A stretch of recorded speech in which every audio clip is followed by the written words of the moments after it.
ما المعيار الذي يستوجب استخدامه عند تقييم فنان أثبت قدرته على إنتاج تحف فنية عديدة، وبعد أي قدر من الإخفاقات يفقد ذلك الفنان مصداقيته؟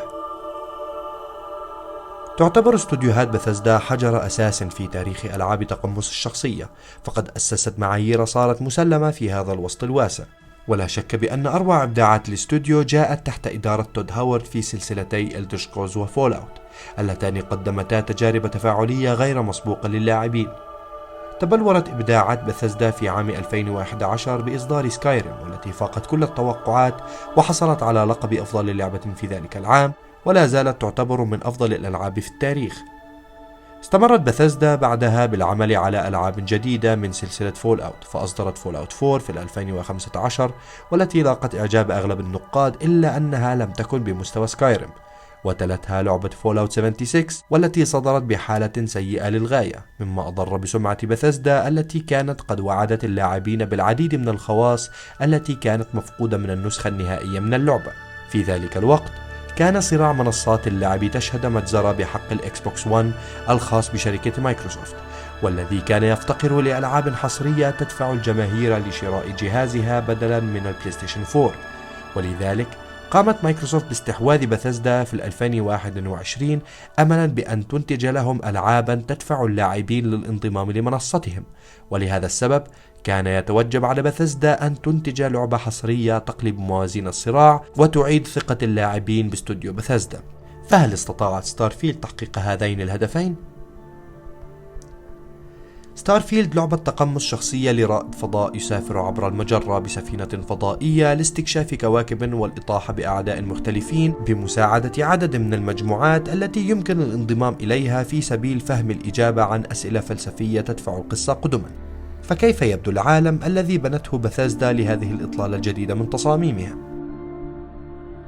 ستأخذك اللعبة في رحلة عبر عالم أكبر من سكايريم وفول أوت بأضعاف، وهذا العالم جميل ومرسوم بإتقان وواقعية تشبه صور ناسا القمرية، لكن للأسف فشلت بثزدا بتصميم مساحة مفتوحة تربط المواقع ببعض، فكل كوكب معزول عن الآخر ويستوجب الانتقال إليه باستخدام خواص السفر السريع للمضي قدما. بالإضافة إلى ذلك لا تقدم ستارفيلد إلا 3 مدن رئيسية من بين 1000 كوكب فارغ، والذي يعرقل رغبة اللاعب في الاستكشاف، علما أن الأغلبية الكاسحة من المحتويات موجودة في هذه المدن. ولذلك قامت بثزدا بتنحي الاستكشاف وإعطاء دور قيادة اللعبة للقصة، مما يطيح بشعور الحرية الذي أغمر اللاعبين في سلسلة إلدر سكرولز. فهل تمكنت القصة من حمل هذا القدر من المسؤولية؟ تدعوك ستارفيلد لتقمص شخصية عامل في منجم على كوكب نائي، لتكتشف قطعة أثرية عجيبة يبحث عنها العديد من الأشخاص المهمين، مما يؤدي بك للتعرف على عضو من كونستليشن، مجموعة من عشاق الاستكشاف والبحث عن المعرفة في الفضاء.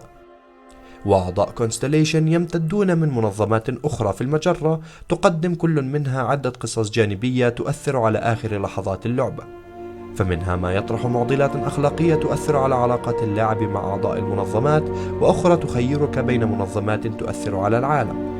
لكن للأسف أغلب القصص رتيبة ومتوقعة، وتفرط في إرسال اللاعب عبر المجرة لأتفه الأسباب بحجة السفر من أجل السفر فحسب، ناهيك عن الشخصيات المملة والركيكة التي تطيح بإيقاع القصة، والتي تتطلب 100 ساعة من اللعب لإنهائها.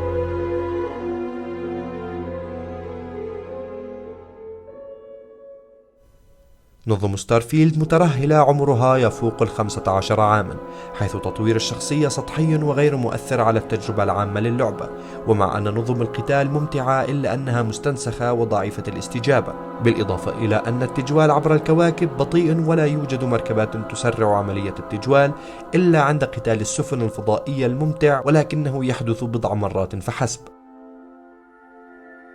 أغلب نقاط ضعف ستارفيلد تأتي نتيجة محرك اللعبة الذي صمم في 2011، بالرغم من أن اللعبة حصرية على جهاز إكس بوكس سيريز إكس الذي يعتبر أقوى من البلايستيشن 5، فالمحرك يجبر اللعبة على التحميل عند الانتقال من أي مكان لآخر، حتى عند الانتقال من حي لآخر في نفس المدينة، ذلك ويحد المحرك من قدرات اللعب البيانية، ويطيح بحيوية الشخصيات الخالية من أي حياة، بالذات في تعابير الوجه. بالإضافة إلى حده من الذكاء الصناعي للخصوم، والذي يؤدي لمبارزات مملة لا تحتاج لدهاء أو تخطيط لاجتيازها.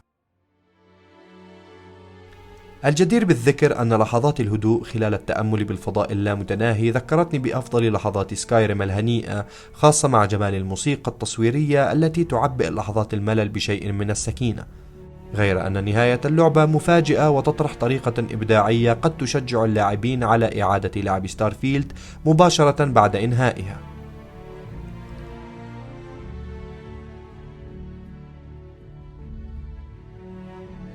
ستارفيلد لعبة ضخمة تتطلب كما كبير من استثمار الوقت والجهد لتحمل محرك أثري لا مكان له في عام 2023. وبالرغم من أن إبداع بثزدا موجود في ثنايا التجربة، إلا أنه غير كاف لتخليص اللعبة من نقاط ضعف محورية في تصميم لعبة، بالذات في عام تكدست فيه العناوين الرائعة. ولكنني لازلت متفائلا بإمكانية بثزدا على تصميم عوالم غنية تعيد مجدها كواحدة من أفضل شركات إنتاج الألعاب في هذا الوسط الذي يشهد نهضة إبداعية لإغمار اللاعبين بتجارب فريدة لا يمكن عيشها على منصة إعلامية أخرى. للمزيد من المراجعات وأخبار ألعاب الفيديو تابعوا فلستيشن على منصاتكم المفضلة.